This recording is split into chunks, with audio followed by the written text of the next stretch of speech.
Sobrang excited yung anak ko dito kasi nga ito yung gagamitin niyang school bag. Yes, incoming grade 2 yung aking anak.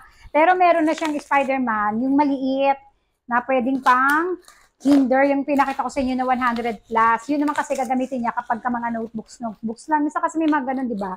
Pag mga exam lang, ganoon lang.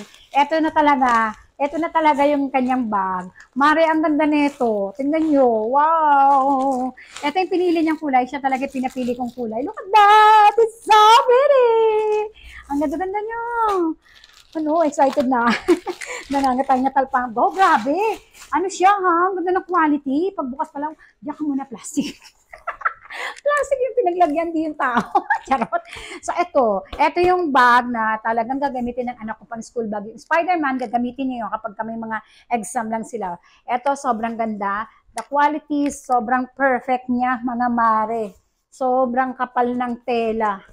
Ang ganda. Grabe. Sobrang ganda. Ito, the best to ng grade 2 kasi incoming yung ano ko, yung aking bunso. Dalawa lang naman kasi ano ko, yung grade 2 siya kayong magka-college na. So grade 2 hanggang grade 6, I think pwede to. So ito yung unang ano niya, packet niya. Kaya gento, kaya pumipili ako ng may gento, alam niyo kung bakit. Dito ko nilalagay yung kanyang coin purse. Nasanay siya kasi yung bag niya nung last year, meron din ganito. Yung coin purse niya, dito niya na kinukuha. So, ganito rin yung hinanap ko. Tapos, ito, pwede itong lagayan ng baon niya, di ba? Mga baon-baon niya. Ayan. Tingnan niyo yung quality. Sobrang ganda mga mare. Ang kapal ng tela niya. Siguro, tingin ko, tatagal to ng matagal.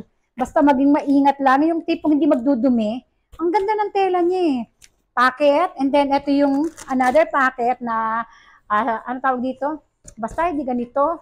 Ayan, o. Pwedeng lagay ng mga lapis. Diyan mo pwede ilagay. Okay, yung baon, pagbalik na rin, mag-depend sa inyo. Ito yung lagi ko hinahanap sa bag. Kailangan meron siyang lagay ng tumbler at ng payong.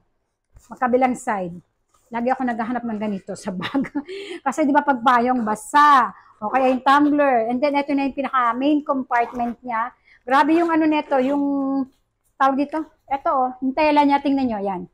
Malapit, tingnan nyo. Ang ganda ng kanyang quality.